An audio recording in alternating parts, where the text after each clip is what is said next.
अस्सलाम वालेकुम।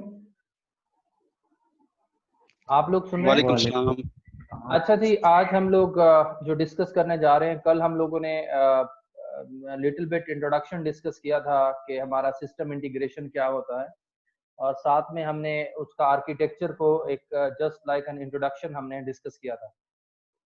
तो आज हम लोग जो है वो एंटरप्राइज सिस्टम क्या होते हैं हम उनको डिस्कस करेंगे। उसके साथ साथ कल जो हमने सिस्टम इंटीग्रेशन आर्किटेक्चर डिस्कस किया था, उसके बारे में भी मैं आपसे फीडबैक लूंगा, आपसे कुछ एक दो क्विज करूंगा, क्वेश्चन आंसर का सेशन करेंगे कि आपने उसमें क्या किया है। तो सबसे पहले जो है वो मैं स्टार्ट करूंगा अबाउट इंफॉर्मेशन सिस्टम से रेलिवेंट और इंटरप्राइजेस सिस्टम से रेलिवेंट। आप में से कोई बता सकता है इंफॉर्मेशन सिस्टम क्या होता है?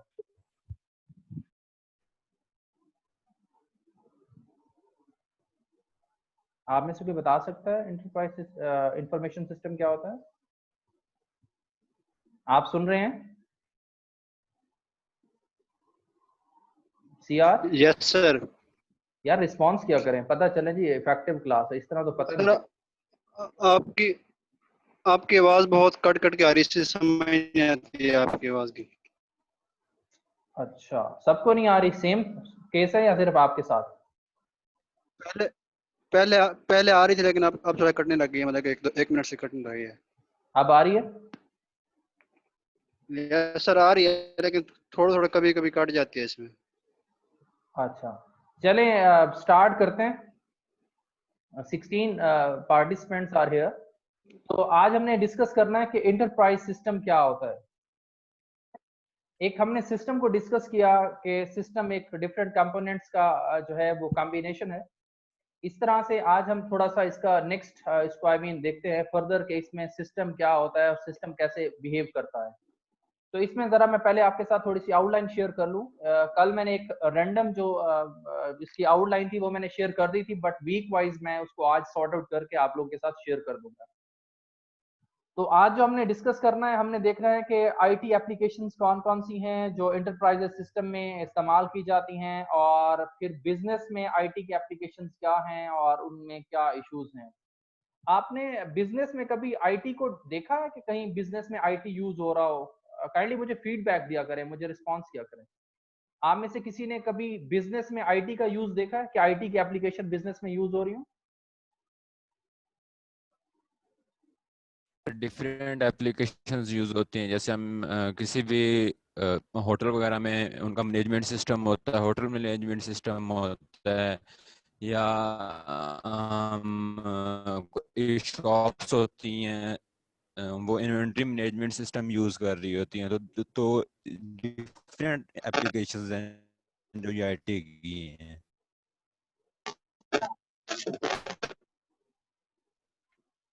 अच्छा, गुड। अभी किसी ने बताया combination of data software hardware people and telecommunication is the information system. Thank you. And अभी भी वॉइस क्लियर नहीं आ रही जी, बहुत सारे लोग क्यूरी कर रहे हैं, वॉइस क्लियर नहीं है।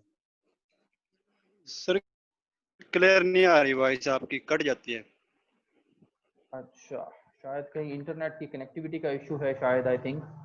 तो मैं कोशिश करता हूँ, ये अगर यस सर। सपोज कुछ प्रॉब्लम हुई तो मैं, ये आपका एक यूट्यूब चैनल है, मैं उस पर भी इंशाल्लाह इसको शेयर कर दूंगा। बट उससे पहले जो है वो क्या कहते हैं, ये चीजें जो है मैं जितनी आवाज आती है जैसे चलता है इसको थोड़ा सा देखें, अगर कुछ ज्यादा प्रॉब्लम होती है तो फिर काइंडली मुझे जरूर बताएं, ठीक है? वाया टेक्स्ट मैसेज बता दें, या जैसे भी आपने यहाँ मैसेज बॉक्स पे मैसेज कर दें। तो आज हम लोगों ने ओके सर। आज जो हम लोगों ने डिस्कस करना है, अभी एक स्टूडेंट ने बोला कि हमने होटल्स पे देखा है डिफरेंट इंफॉर्मेशन सिस्टम या और आईटी एप्लीकेशन यूज हो रहे हैं। He is very right. देखें, जो आईटी है इसने हमारी पूरी एक हमारा जो लाइफ है उसको ग्लोबल बना दिया है। आई मीन अगर आप लोगों की पॉकेट में एक स्मार्टफोन है and you people are connected with the internet, तो इसका मतलब है आपकी पूरी दुनिया आपकी पॉकेट में है। I mean you can communicate anywhere, आप किसी भी जगह कम्युनिकेट कर लेते हैं। एंड सेकेंड वन इज आप बिजनेस के अंदर किसी भी चीज का सेल परचेज कर लेते हैं। आजकल आपको पता है कि बहुत अच्छे अच्छे स्मार्ट सिस्टम यहाँ पर अवेलेबल हैं। उन स्मार्ट सिस्टम के थ्रू आपको कोई फिजिकली आपकी मूवमेंट नहीं है, आई मीन आप किसी एक प्लेस पे बैठ के अपना ऑर्डर प्लेस करते हैं and after a while you will get the response, और वो चीजें जो आप डिमांड करते हैं वो चीजें आपको मिल जाती हैं। इन्हीं चीजों को आज हमने डिस्कस करना है। तो आप लोगों में से बहुत सारे लोग जो है वो इन चीजों को जानते होंगे, जिन्होंने ऑनलाइन कभी शॉपिंग की होगी।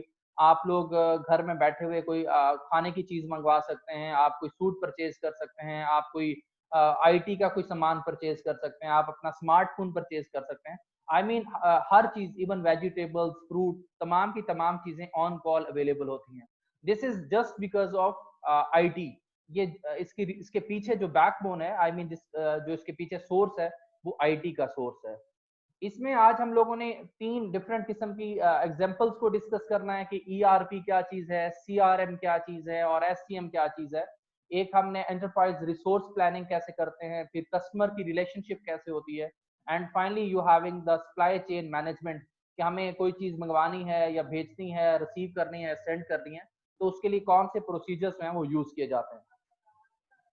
इसमें जो हम लोगों ने नेक्स्ट एक हमारे पास एक major IT application in business का पूरा एक लेआउट आपकी स्क्रीन पे आपको नजर आ रहा होगा। इसमें अगर आप देखें तो आपके पास बेसिक 4 लेयर्स में इन्होंने इसको डिवाइड किया हुआ है। The first one is executive support system है, मैनेजमेंट इंफॉर्मेशन सिस्टम है, नॉलेज वर्कर सिस्टम है and the transaction processing system है। सबसे पहले हम देखते हैं, इसके नीचे अगर आप देखें तो आपको नजर आ रहा है human resource, accounting, finance, manufacturing, sales and marketing. ये तमाम के तमाम डिपार्टमेंट्स में ये अटैच्ड होते हैं। तो सबसे पहले हम डिस्कस करते हैं कि ट्रांजैक्शन क्या होती है। आप में से डेटाबेस बहुत सारे लोगों ने पढ़ी होगी, ट्रांजैक्शन का पता होगा। कोई बंदा एक्सप्लेन कर सकता है व्हाट इज ट्रांजैक्शन?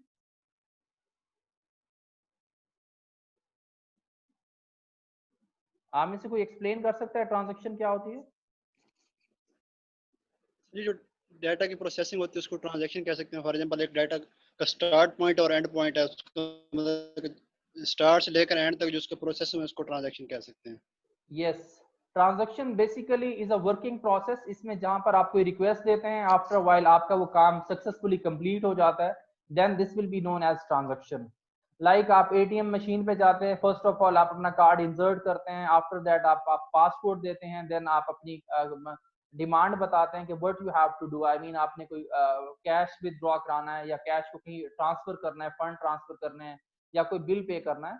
जब वो अपना काम आप सक्सेसफुली कंप्लीट कर लेते हैं तो वो एक ट्रांजैक्शन होती है। सेम लाइक दैट, आप किसी मार्केट में जाते हैं, आप फ्रूट परचेज करते हैं, आप पहले डिमांड करते हैं ये फ्रूट मुझे चाहिए, फिर उसके बाद आप उसकी पेमेंट फाइनल करते हैं, आप उसका वेट लेते हैं, वेट लेने के बाद जैसे वो आपको पैकेट रिसीव होता है तो देन आप उसको उसकी अमाउंट जो है वो जो उसकी प्राइस होती है, जो उसका रेट होता है, उस हिसाब से आप उसको पे कर देते हैं। This is known as transaction, इसको हम ट्रांजैक्शन कहते हैं। इसमें ट्रांजैक्शन प्रोसेसिंग में हम लोग जब ऑनलाइन आईटी एप्लीकेशन बिजनेस में इनकी बात करते हैं तो हमारे पास इसके डिफरेंट आई मीन वेज हैं, लाइक सेल्स एंड मार्केटिंग। हमने कौन सा प्रोडक्ट कैसे सेल करना है और उसकी मार्केटिंग कैसे करनी है, आई मीन उसको कैसे हमने एडवर्टाइज करना है ताकि मैक्सिमम लोगों को पता चले जी हमने ये चीज बनाई है और इसको हमने अब सेल करना है। सेल पॉइंट क्या होंगे, उसके ऊपर हमने कैसे कैसे आई मीन कंसेशन रेट बनाने हैं, उसके ऊपर हमने कैसे डिस्काउंट के जो रूल्स हैं वो डिफाइन करने हैं। इसमें हमारे पास पब्लिक वेबसाइट्स अवेलेबल हैं इस काम के लिए। ऑर्डर ट्रैकिंग होता है कि जब आपने कोई ऑर्डर प्लेस किया है तो फिर आप उसको ट्रैक कर सकते हैं कि जी मेरा ऑर्डर सबमिट हो गया, इस वक्त इस मेरे ऑर्डर का स्टेज कौन सा है, आई मीन वो किस प्रोसेस के ऊपर है, उसके ऊपर फर्दर कौन कौन सी चीजें पेंडिंग है। एंड फाइनली आपकी ऑर्डर प्रोसेसिंग होती है। आप जब ऑर्डर को प्रोसेस कर देते हैं तो वो फिर फाइनल एग्जीक्यूशन की तरफ चली जाती है। इसी तरह से जब हम किसी चीज को बना रहे होते हैं, डेवलप कर रहे होते हैं, तो उसमें हमारे पास 3 बेसिक एलिमेंट्स इन्वॉल्व होते हैं। एक मशीन कंट्रोल है, मीन मशीन कैसे काम कर रही है, उस सिस्टम को कैसे देख रही है। एक प्लांट का स्केजुलिंग है, हर किसी भी कंपनी, आप किसी भी फैक्ट्री की तरफ जाते हैं तो वहां पर एक उस स्पेसिफिक प्रोडक्ट बनाने के पीछे एक प्लांट यूज हो रहा होता है जो सारी की सारी प्रोसेसिंग दे रहा होता है, पावर्स दे रहा होता है। तो प्लांट को कैसे स्केड्यूल करना है, उसकी टाइमिंग से उसको सेट करना। और तीसरी चीज होती है वो मटेरियल की मूवमेंट है कि आपने कौन सा जो मटेरियल है वो किस फेज से किस फेज में कब ट्रांसफर करना है, जब ट्रांसफर करना है वो किस स्टेज के ऊपर होगा, उसकी उस वक्त कंडीशन कैसे होगी, उसके बाद फिर फाइनल प्रोसेसिंग के बाद इसको हमने कैसे पैक करना है और फिर कैसे ट्रांसफर करना है। जब हम फाइनेंस की बात करते हैं तो फाइनेंस में आपका पैसा इन्वॉल्व होता है। आई मीन कैश को मैनेज कैसे करना है, और फिर उसके बाद ट्रेडिंग हमने बिजनेस कैसे करना है, उसमें हमने सिक्योरिटी मेजर्स को भी डिस्कस करना है कि उसमें सिक्योरिटी कंसर्न क्या होंगे, जो थ्रेट होते हैं हमने उसके ऊपर सिक्योरिटी इन्वॉल्व करनी है ताकि हमारी जो काम है वो सक्सेसफुली जो है वो कंप्लीशन की तरफ जाए। इसी तरह से अकाउंटिंग का काम जो होता है वो पेरोल, आई मीन तमाम ट्रांजेक्शन्स की पेमेंट को देखना कि उन्होंने जो एम्प्लॉयज हैं क्या उनको पेमेंट कर दी है, जो प्रोडक्ट सेल परचेज किए हैं उनकी प्रोडक्ट आ गई है, अकाउंट्स को रिसीव किया है या नहीं किया, अकाउंट्स को पे कर दिया या नहीं कर दिया।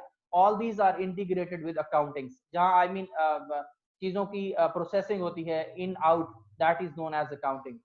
And last one is human resource, कहाँ पर हमारी जो फिजिकली आई मीन लोग इन्वॉल्व कहाँ पर हैं, उसमें उन्होंने उनको हमने ट्रेन करना है, हमने अपने एम्प्लॉयज का रैकेट रखना है, उनको कैसे कंपनसेट करना है। All these are integrated with human resources, या जहाँ पर हम ह्यूमन बीइंग आप हम अपने इंसानों की बात करते हैं, कहाँ कहाँ पर जो है वो हमारी फिजिकल आई मीन अपीयरेंस कहाँ चाहिए, कहाँ लोग इन्वॉल्व होंगे। इसी तरह आपके साथ जब हम नॉलेज वर्कर सिस्टम को डिस्कस करते हैं तो इसमें हमारे पास टोटल 5 डिफरेंट एलिमेंट्स इन्वॉल्व होते हैं। सबसे पहले इंजीनियरिंग वर्क स्टेशन की बात की गई है, second one is word processing की बात की गई है, third one is emailing, then web को व्यू कैसे करना है, and last one is known as spreadsheets.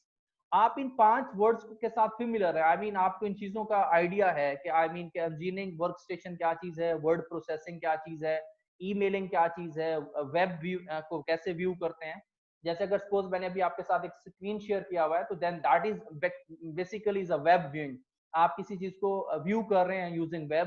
And then spreadsheet, आपको पता है कि एक्सेल के शीट्स होते हैं जिसमें आपके पास सेल अवेलेबल होते हैं, रोज कॉलम्स होते हैं, आप तमाम अकाउंट्स की जो छोटी मोटी वर्किंग होती है आप उसमें एडिशन, सब्ट्रैक्शन, मल्टीप्लीकेशन और अकाउंट से रेलिवेंट जितने भी काम है वो आप स्प्रेडशीट के अंदर परफॉर्म कर सकते हैं।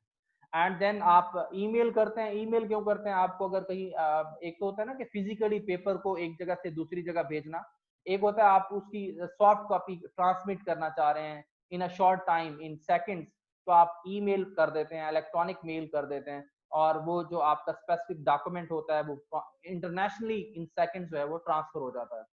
वर्ड प्रोसेसिंग भी हम यूज करते हैं जहां पर हमने किसी की लेटर को ड्राफ्ट करना हो। हमारी कंपनीज में जब हम आईटी बिजनेस की बात करते हैं तो हमारे पास बहुत सारी ट्रांजेक्शन जो हैं उनका जो डाटा है उसको हम प्रोसेस करने के लिए, लेटर डिफरेंट जो है वो राइट डाउन करने के लिए, सेंड करने के लिए हम एक एप्लीकेशन यूज करते हैं, दैट इज एमएस वर्ड और word processing. And then engineering work station, engineering mean कि वो बेसिकली प्रोसेसिंग क्या हो रही है, क्या काम हम करने जा रहे हैं, इस काम के पीछे लॉजिक क्या है, इसका रिजल्ट हमें कैसा मिलेगा, हम ये सारी की सारी चीजें जो है वो इंजीनियरिंग वर्क स्टेशन में इन्वॉल्व होती हैं। यहां तक कोई क्यूरी है तो, कोई क्वेश्चन है तो काइंडली मुझसे पूछ ले। स्टूडेंट्स आपको अगर नो कोई सर। सब आवाज क्लियर है एफसीआर? मुझे क्लियर आ रही है लेकिन कुछ बच्चों के मैसेज आ रहे हैं कि वॉइस क्लियर नहीं आ रही बिल्कुल भी। अच्छा, जिसको नहीं आएगी तो ये क्योंकि इसकी रिकॉर्डिंग चल रही है तो आफ्टर वाइल ये शेयर हो जाएगा, ठीक है? तो मेरी ठीक हो तरफ गया तो सर। ठीक है, हो सकता है स्टूडेंट की तरफ भी कोई प्रॉब्लम चल रही हो, कनेक्टिविटी का, नेट का इशू होता है। मे भी ऐसा हो सकता है। मोस्टली मैसेजेस मुझे मिल रहे हैं तो दैट इज फाइन। कुछ लोगों ने आंसर भी किया हुआ है। Thank you. आप रिस्पॉन्स कर रहे हैं, एवरीथिंग इज क्लियर, क्लियर है सर जी। Complete unit of work is known as transaction, thank you. अच्छा जी, next one is management information system. हम इसको देखते हैं, इसमें भी हमारे पास टोटल 5 एलिमेंट्स इन्वॉल्व होते हैं। First one is a sales management. एक देखते हैं, हम लोग जब किसी सेल परचेज की बात करते हैं तो हम उसको मैनेज कैसे कर रहे हैं। आई मीन हमने किसी प्रोडक्ट को सेल करना है, आपके पास एक फोन है, आपके पास डिफरेंट फोन है, सपोज आपके पास सैमसंग है, आईफोन है, या कोई और आप कंपनी का फोन लेके बैठे हैं। अगर आपने उसको कैसे सेल करना है, उसकी क्या मैनेजमेंट होगी कि कौन सा प्रोडक्ट जब सेल होगा, फिर हमने उसकी डिमांड कैसे करनी है, जो सेल होगा वो कितने में हमने परचेज किया, कितने में हमने सेल किया, कितना प्रॉफिट हुआ, कितना लॉस हुआ, all the things which is relevant to the transaction, these are the components of sales management. Next one is sale region analysis ना। हर देखें, एक मार्केट में 3-4 शॉप्स होती हैं, एक सिटी में 5-4 हो सकती हैं, तो हम यूं करते हैं कि 5-4 सिटीज को मिला के हम उसका एक रीजन बना देते हैं। जैसे हमारे यहाँ एक डिवीजन, एक डिस्ट्रिक्ट का कॉन्सेप्ट होता है, वो फिर रीजन जो है वो पूरी उस रीजन के अंदर जितनी भी किसी प्रोडक्ट की सेल हुई है उसका एनालिसिस करते हैं कि मार्केट में इस वक्त कौन सी चीज ज्यादा इन है, किस प्रोडक्ट की हमें जरूरत है और कौन सा प्रोडक्ट ऐसे है जो अभी हमारी मार्केट में अवेलेबल है लेकिन उसका सेलिंग उसकी बिल्कुल नहीं है। फिर जो प्रोडक्ट सेल नहीं हो रहा होता हम उसके ऊपर कंसेशन या डिस्काउंट की ऑफर्स देते हैं एंड फाइनली वो प्रोडक्ट सेल करने के लिए हम अपनी तमाम एफर्ट्स जो है वो डिप्लॉय करते हैं, यूज करते हैं। Second one is inventory control. Inventory control क्या होता है? अगर हम आप लोग ना एक ऑफिस में बैठे हुए हैं, उसके हम आपको कोई कह दे कि आप अपनी यूनिवर्सिटी की इन्वेंट्री बनाएं, तो इन्वेंट्री का मतलब होता है आपके तमाम रेलिवेंट प्रोडक्ट्स उसके अंदर आते हैं कि आपके इस क्लासरूम के अंदर अगर हम बात करें तो कितने चेयर्स हैं, कितने आपके पास डाइस हैं, व्हाइट बोर्ड कितने लगे हुए हैं, एसी कितने लगे हुए हैं, फैन कितने लगे हुए हैं, और इसके अलावा यहाँ पर और रेलिवेंट चीजें चार्ट कितने लगे हुए हैं। आई मीन जो जो प्रोडक्ट्स एक हॉल, एक रूम, एक बिल्डिंग के अंदर होते हैं, हम उन तमाम का रैकेट मेंटेन करते हैं। That is known as inventory control या इन्वेंट्री सिस्टम हम उसे कह सकते हैं। The next one is a production scheduling. हम ना जब कोई चीज प्रोड्यूस करते हैं हम उसका स्केजुअल सेट कर देते हैं, टाइमिंग्स आई मीन हम उसके कैलेंडर के मुताबिक उसका एक टाइम सेट कर देते हैं कि जी सुबह 8 बजे से लेकर 9 बजे तक ये वर्क होगा, 9 बजे के बाद 10 बजे तक ये प्रोसेसिंग होगी, 10 बजे से 11 बजे तक। हम उसको time wise I mean schedule कर देते हैं, वो प्रोडक्ट की स्केजुलिंग कहलाती है। And next one is annual. हम उसके लिए कोई बजट डिसाइड करते हैं। जैसे हमारा फाइनेंशियल ईयर जो है वो अगस्त से स्टार्ट होता है, सॉरी 1 जुलाई से स्टार्ट होता है। इसी तरह से हमारा एक हम क्या करते हैं, हम एक एनुअल बजट फाइनल कर देते हैं कि हमारा इस स्पेसिफिक काम के लिए हमारे जो लेबर है उसके लिए कितनी पेमेंट होगी, हमारे जो ऑफिसर्स रैंक के हैं उनकी उनके ऊपर कितने हमारे आई मीन अमाउंट खर्च हो रहा है, और हमारा प्रोडक्ट के ऊपर कितना चल रहा है। ये जितनी भी ये रेलिवेंट बजट से अमाउंट से रेलिवेंट है हम उसका एक एनुअल बजट जो है वो डिसाइड कर लेते हैं। उसके अलावा फिर हम कॉस्ट को एनालाइज करते हैं कि हमारी इनकम कितनी है और हमारी रनिंग कॉस्ट क्या है, और एट द एंड हम प्रॉफिट पे जा रहे हैं, लॉस पे जा रहे हैं। That is known as cost analysis. इसके अलावा हम इन्वेस्टमेंट की बात करते हैं कि हमने जितना पैसा इन्वेस्ट किया है आज के हिसाब से, तो इसका इन फ्यूचर हमें कितना प्रॉफिट होगा, कितना लॉस हो सकता है। ये तमाम चीजें प्राइसिंग की, प्रॉफिटेबिलिटी और लॉस, तमाम चीजों को एनालाइज किया जाता है।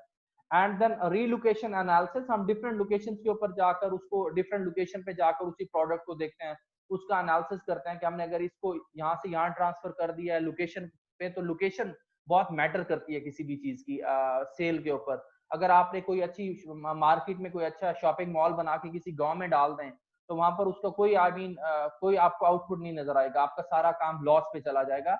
हम उसको एनालाइज करते हैं कि ये वाली चीजें कहाँ मैक्सिमम यूज हो सकती हैं। एंड देन कॉन्ट्रैक्ट की कॉस्ट को हम एनालाइज करते हैं। इसी तरह से जब हम एग्जीक्यूटिव सपोर्ट सिस्टम की बात करते हैं तो उसमें हमारे पास सेल ट्रेंड को फॉरकास्ट किया जाता है, ऑपरेटिंग प्लान डिसाइड किए जाते हैं, बजट को फॉरकास्ट किया जाता है। इसी तरह से प्रॉफिट की प्लानिंग की जाती है कि हमने स्पेसिफिक प्रोडक्ट को सेल करके मैक्सिमम प्रॉफिट कैसे गेन करना है। एंड जो मैन पावर है, आपकी आपकी लेबर है, वो कितनी यूज होगी, लेबर में हमारे पास कितने लोग होंगे, कैसे वो काम करेंगे, all the things relevant to manpower planning। यहाँ तक अगर इस जो मैंने अभी आपको एक सिंपल लेआउट आपके साथ डिस्कस किया, major IT application in business, अगर यहाँ पे किसी का कोई क्वेश्चन है तो काइंडली मुझसे पूछ ले। अच्छा जी, इसके बाद हम लोगों ने डिस्कस करना है कि एंटरप्राइज सिस्टम क्या होते हैं। आईटी एप्लीकेशंस, उसमें उनके कौन कौन से फंक्शंस परफॉर्म किए जाते हैं, उनको हम एक सेंट्रल सिस्टम कैसे बना सकते हैं, उसका सेंट्रल डेटाबेस कैसे बना के हम उन चीज़ों को जो है दूसरे लोगों के साथ शेयर कर सकते हैं, अपने यूजर्स के साथ शेयर कर दे सकते हैं। तो ये सारी की सारी चीज़ें जो है ये इसके पीछे जो है वो आईटी एप्लीकेशंस को यूज करके हम डिफरेंट किस्म के फंक्शंस और हम उसका सेंट्रलाइज्ड डेटाबेस जो है वो मेंटेन कर सकते हैं। उसमें कौन कौन सी चीजें इन्वॉल्व होती हैं, that is known as database. Database को आप जानते ही हैं कि database basically is a main software database management system, जिसमें हम अपनी तमाम चीजों को, डाटा को स्टोर करते हैं इन अ स्पेशल फॉर्मेट, जिसमें हम उसके ऊपर डिफरेंट किस्म के ऑपरेशन परफॉर्म कर सकते हैं, लाइक एडिशन एंड डिलीशन। हम उसमें कोई चीज अपडेट करना चाह रहे हैं, चेंज करना चाह रहे हैं, एंड देन हम उस स्पेसिफिक प्रोडक्ट एनालाइज कर सकते हैं कि हमारे पास कितनी रिक्वेस्ट आ रही हैं, and other all relevant operations जो हैं ये हमारे डेटाबेस के ऊपर परफॉर्म किए जा सकते हैं। यहाँ पर अगर आपको डेटाबेस के ऑपरेशंस और आईटी एप्लीकेशंस में, जैसे मैंने अभी आपको शेयर्ड की बात की है, इसमें अगर आपका कोई क्वेश्चन है तो काइंडली मुझसे पूछ लें।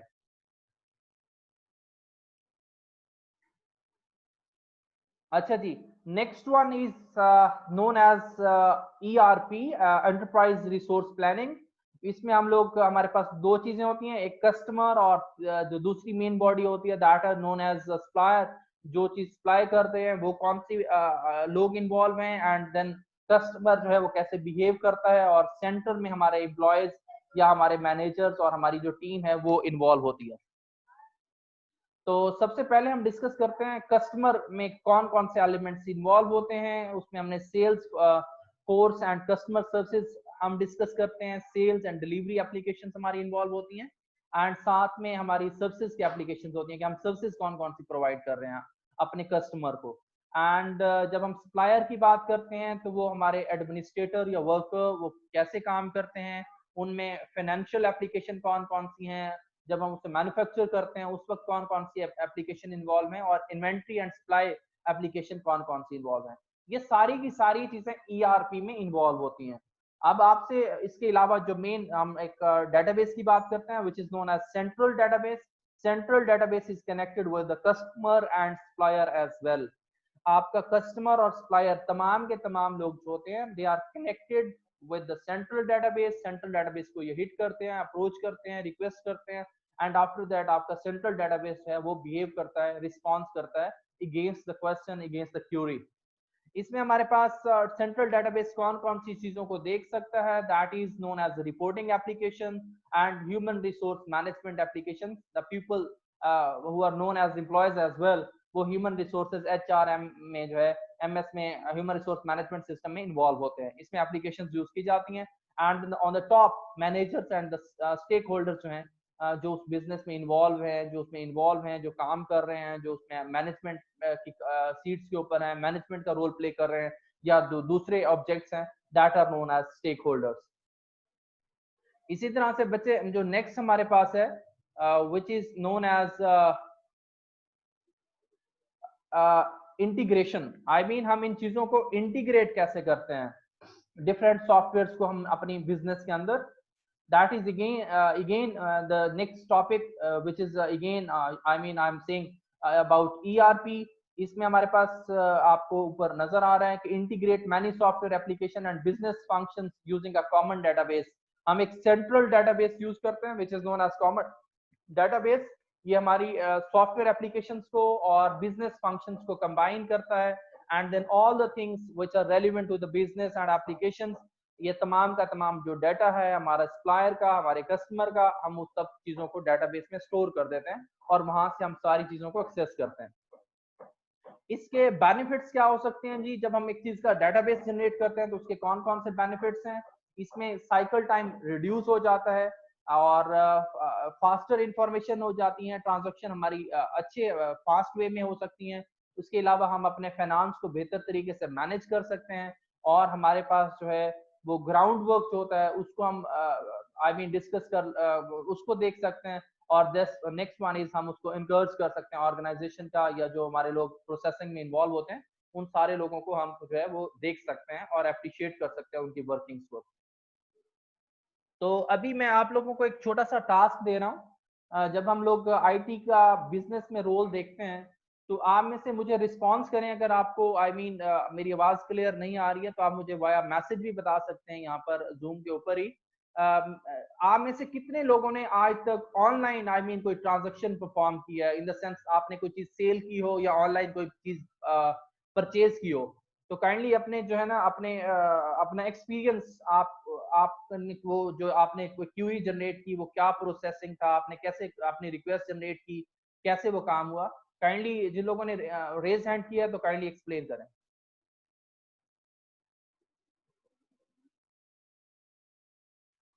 जी प्लीज।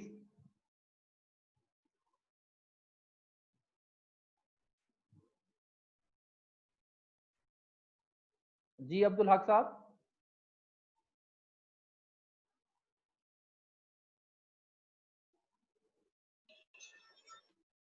अस्सलाम वालेकुम। वालेकुम सलाम।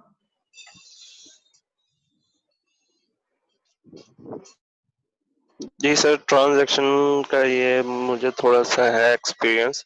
ठीक है, कि जब भी कोई ट्रांजैक्शन करते हैं सबसे पहले हमें एक रिक्वेस्ट भेजनी पड़ती है ओके फाइन, अपनी डिमांड अपनी रिक्वायरमेंट के हिसाब से रिक्वेस्ट देनी पड़ती है।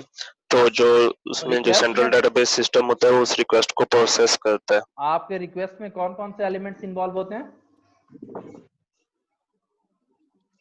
रिक्वेस्ट में अगर यहाँ पे हम एग्जांपल लें एटीएम मशीन की, ओके तो वहाँ फाइन, में हमारा पिन भी आ जाता है, हमारी इंफॉर्मेशन भी आ जाती है और डाटा की इंफॉर्मेशन भी आ जाती है, कार्ड ठीक के है, डाटा की इंफॉर्मेशन। ठीक है। नहीं, जो आपने तो ट्रांजैक्शन जब परफॉर्म हम किए हैं अपना ऑलरेडी, उसको एक्सप्लेन करें। आपने मतलब जी कौन जी सी चीज सेल की है, परचेज की, उसका क्या वे था, I mean to perform your to complete अच्छा योर सेल, ट्रांजैक्शन। हाँ तो मैंने सर अली एक्सप्रेस से परचेजिंग की है बाय कार्ड। मैं आपको उसका बता देता हूँ। जी जी बताएं प्लीज।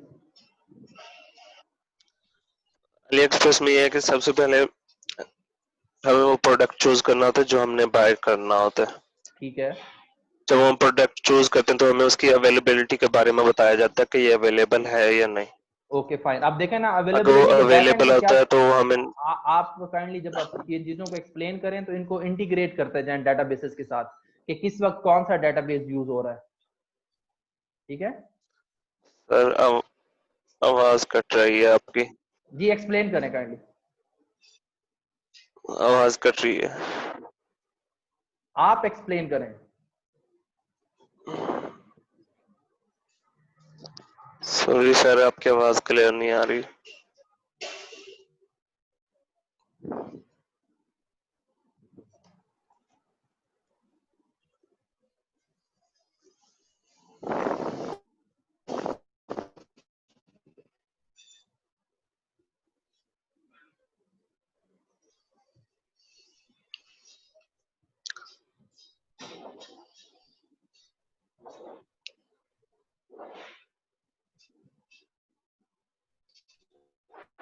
आप एक्सप्लेन करते रहें। जी जी मैं कर रहा हूँ। अवेलेबिलिटी में के बैकएंड पे जो प्रोसेस होता है वो सर इन्वेंटरी चेक करता है कि हमारे पास इन्वेंटरी में ये वेरिएंट है या नहीं है, ओके कि जो फाइन, कोई कस्टमर को चाहिए। ठीक है, ये सारी चीजें चेक चेक करने के बाद वो हमें एक नेक्स्ट प्रोसेस पे ले जाता है कि आपको इसकी पेमेंट किस तरीके से करना चाह रहे हैं। ठीक है, और वो हमें सेलर की भी इंफॉर्मेशन देता है और जिस कंट्री से शिप होना है उसकी भी इंफॉर्मेशन देता है। ओके फाइन, उसके बाद हमारे पास जो ऑप्शन होता है वो ये मास्टर कार्ड का होता है कि हम मास्टर ठीक, कार्ड से बाय कर सकते हैं।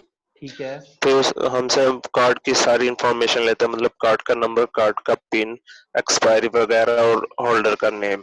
ओके फाइन, वो जैसे हम वो सारा कुछ इंटर करने के बाद क्लिक करते हैं तो उसको थोड़ी देर के लिए प्रोसेस करता है, ठीक है, पेमेंट प्रोसेसिंग करता है।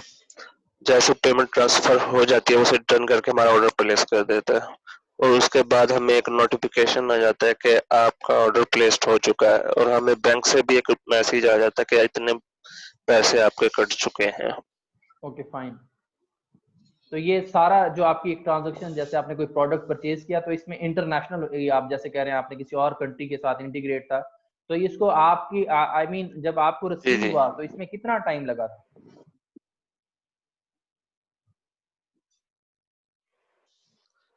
ये सारा पेमेंट प्रोसेसिंग होने में या ये टोटल परचेजिंग के प्रोसेस में? पूरी आई मीन जब आपके हाथों में वो प्रोडक्ट आ गया तब तक पूछ रहा हूँ, आई मीन कितना टाइम लगा? अगर हम बाहर से मतलब फॉरेनर्स कंट्री से लेंगे तो कम से कम 40 से 45 दिन लगते हैं। ओके, नहीं उस ये आपने जी कोरोना टाइम में ये चीजें परचेज की थी या उससे पहले की थी? कोरोना टाइम में फ्लाइट्स का इशू था ना? नहीं ये अब नहीं ये अब की थी जब ये इंटरनेशनल कॉरियर वगैरह ये ओपन हो चुके थे ना, जी कॉरियर जी, सर्विस ओपन हो चुकी थी तब परचेज की थी, अच्छा ये आपने कोरोना देखा के ना। बाद। Okay fine. अब आपने ये तो था ना कि आई मीन लोकल वो नहीं था, लोकल प्रोडक्ट नहीं था। अगर आपका कोई एक्सपीरियंस लोकल प्रोडक्ट की सेलिंग परचेजिंग का है जी जी लोकल का भी है दराज का। तो कितने टाइम में वो प्रोडक्ट आपको मिल गया था? With in 3 days। उसकी प्रोसेसिंग आप उसको मोर एफिशिएंट कैसे बना सकते हैं? ये 3 डेज लगे, मैं चाहता हूँ कि वो दूसरे दिन ही हमें मिल जाए। तो हाउ इज इट पॉसिबल, उसको कैसे आप दूसरे एफिशिएंट बना सकते हैं? दूसरे दिन के लिए हमें दराज एक फैसिलिटी देता है दराज माल की। ठीक है, दराज माल में ये होता है कि दराज खुद ब खुद ही ऑर्डर को फुलफिल करता है बजाय सेलर के। ठीक है, और हम जैसे कोई ऑर्डर प्लेस करते हैं दराज उसी दिन उस ऑर्डर को शिप कर देता है ओके फाइन, और नेक्स्ट डे हमें वो ऑर्डर रिसीव हो जाता है। ओके। इसमें 2 नंबरी भी हो सकती है कोई आपके ख्याल में? कहीं आपने देखा हो सिक्योरिटी, 2 नंबरी होने के चांसेस होते हैं। For example? फॉर एग्जाम्पल ये कि मैंने फर्ज किया कि मैंने एक चार्जर मंगवाया अपने मोबाइल के लिए। ठीक अब है, मैंने मंगवाया सैमसंग का, ठीक वो है। मुझे नोकिया का भेज सकते हैं, मोटरोला का भी भेज सकते हैं। नहीं, इसके इसका ये जो तो सोल्यूशन है वो ये है कि हमारे पास 7 डेज रिटर्न के होते हैं। ठीक है।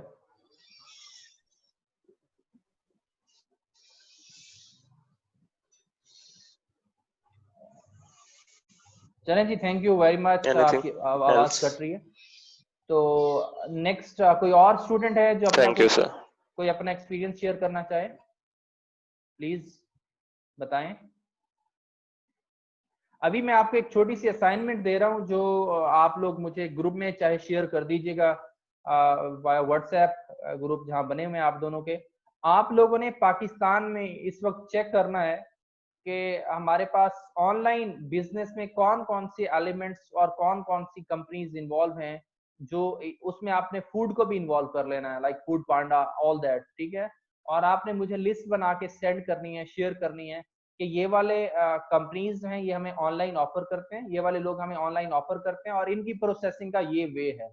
You have to sort it out. आपने स्टेप बाय स्टेप उसको एक्सप्लेन करना है। सपोज दराज की बात हमने की, आप लिखेंगे दराज एंड देन कि हमारी क्यूरी कैसे जो है वो अप्रोच होती है, क्यूरी कैसे सेंड होती है, आफ्टर वाइल उसकी वेरिफिकेशन का क्या प्रोसेसर है, वेरिफिकेशन का क्या मेथड है, क्या प्रोसेस है। एंड क्योंकि वो कंफर्म करते हैं, ये नहीं है कि एक बैठा हुआ बंदा कोई भी गलत किस्म की डिमांड सेंड कर दे, तो वेरीफाई कैसे करते हैं, उनकी वेरिफिकेशन का क्या प्रोसीजर है। और देन आपने इन चीजों को स्टडी करके एक आपने पूरी एक प्रेजेंटेशन तैयार करनी है। और वो नेक्स्ट, वैसे तो मैं नेक्स्ट वीक में आप लोगों के साथ वो चीजें आपसे यहाँ शेयर करवाऊंगा, लेकिन आप लोगों ने उसके कंटेंट्स जो हैं वो आपने ग्रुप में जरूर शेयर करना है। और ताकि आपके एक ही टाइम कल तक आप लोग करते हैं तो ज्यादा बेटर है, ताकि हमें पता चले आपने इसके ऊपर कितना काम किया है। इसके अलावा जी, जब हम बिजनेस की बात करते हैं तो उसमें हमारे पास रिस्क होते हैं, डिफरेंट किस्म के इम्प्लीमेंटेशन के रिस्क हो सकते हैं, सॉफ्टवेयर का भी कोई इशू हो सकता है, सॉफ्टवेयर में भी प्रॉब्लम्स आ सकते हैं। और ये तमाम की तमाम चीजें जो है वो रिस्क चलते रहते हैं, उनको भी मैनेज किया जाता है। इसके अलावा एक सिस्टम है जिसको हम कहते हैं customer relationship management system, CRM system. इसमें नेम से आप चीजों को आइडेंटिफाई कर सकते हैं कि हमारा जो कस्टमर है, वो बिजनेस में कस्टमर की क्या वर्थ होती है, क्या वैल्यू होती है, और उसको हमने कैसे अपने साथ इंटीग्रेट किया हुआ है एक बिजनेस टीम ने अपने साथ। उसमें प्री सेलिंग की बात की गई है, पोस्ट सेलिंग की बात की गई है, एंड मार्केटिंग ऑटोमेशन की बात की गई है कि हमने अपने उनको कैसे कांटेक्ट करना है, हमने उनको अपनी प्रपोजल कैसे जनरेट करनी है, कैसे प्रोडक्ट को टेली मार्केटिंग के थ्रू सेंड करना है, कैसे उन प्रोडक्ट को कॉन्फ़िगर करना है। और देन हमने हेल्प डेस्क कैसे बनाने हैं, हमारे पास कॉल सेंटर्स कौन कौन से अवेलेबल है, और कौन कौन सी सर्विस ऑपरेशंस में वो इन्वॉल्व होती हैं। These are relevant to CRM, customer relationship management system. इसको भी आप लोगों ने देखना है, पढ़ना है फर्दर। इसके अलावा कस्टमर रिलेशनशिप मैनेजमेंट, अभी हमने बात की थी एक सिंपल CRM सिस्टम की, अब हमने वेब बेस्ड सेलिंग की बात की है कि वेब के ऊपर हमारे जो है वो प्रोडक्ट कैसे सेल होते हैं। इसमें ऑनलाइन सेलिंग की बात की गई है। जैसे अभी आपने बात की थी कि हम लोग इन्वेंट्री में वो चेक करते हैं कि क्या वेदर उनके कैटलॉग्स में वो प्रोडक्ट अवेलेबल है कि नहीं है।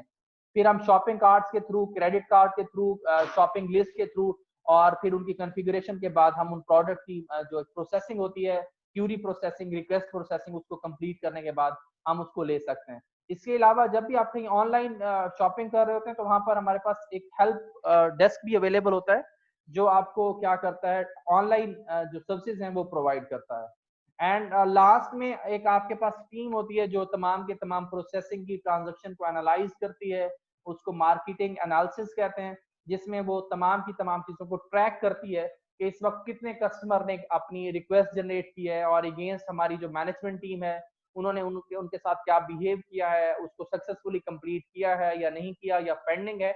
I mean all the things which is relevant to the transaction, उन तमाम चीजों को जो है वो एनालाइज किया जाता है। That is depending upon the scenario. वो ऑनलाइन भी हो सकते हैं, अगर आपने कोई चीज सेंड की है वो ऑफलाइन भी हो सकता है, but all the things which is relevant to the marketing, वो तमाम की तमाम चीजें जो हैं वो डिस्कस की जाती हैं। The next one is having the next slide which is relevant to supply chain management। ये मैं supply chain management जो है ये मैं नेक्स्ट लेक्चर में ले जाऊंगा। अभी आप लोगों से जो मैंने चीजें डिस्कस की हैं इस पे, और जो मैंने अभी आपको टास्क दिया है कि आपने इन चीजों को जो है देखना है कि ये कैसे काम करते हैं, और डिफरेंट कंपनीज कौन कौन सी हमारे हमें प्रोडक्ट देती हैं, जो न्यूली ब्रांड्स हैं उनमें हम किस तरह प्रोडक्ट को परचेज कर सकते हैं। फिर आपने बेनिफिट्स भी लेने हैं कि क्या फिजिकल शॉपिंग ज्यादा बेनिफिशियल है, जैसे अभी कोविड की वजह से तो ऑनलाइन का बड़ा अच्छा सिस्टम रहा, हमारी मोस्टली एजुकेशन भी ऑनलाइन पे स्विच कर गई है। तो ये सारी की सारी चीजें जो है आपने डिस्कस करनी है, और मेरे साथ वो जो है वो जो डाटा आपने कलेक्ट करना है वो आपने व्हाट्सएप ग्रुप में